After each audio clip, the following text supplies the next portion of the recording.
Iisa-isa niya na kami. Hindi mangyayari yun. Magdasal ka na. Father, bakit po isa-isa kami namamatay? Dahil po ba sa rosaryo sa kamay ng nanay namin na nakalibing na hindi namin naputol?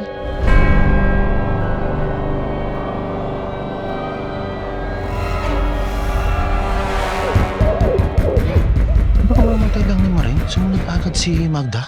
Di ba parang kumahiin yan?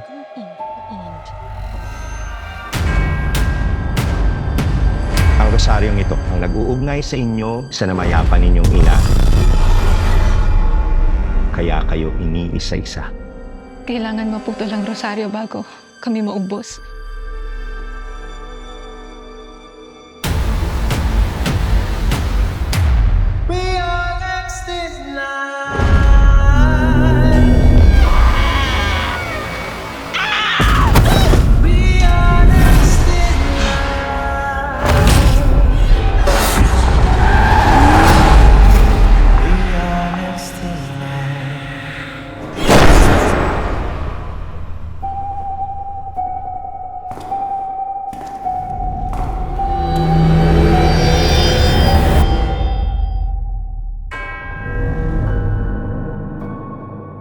Iisa-isa niya na kami.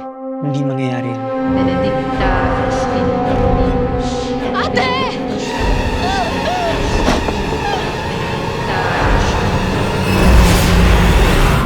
We are next in line.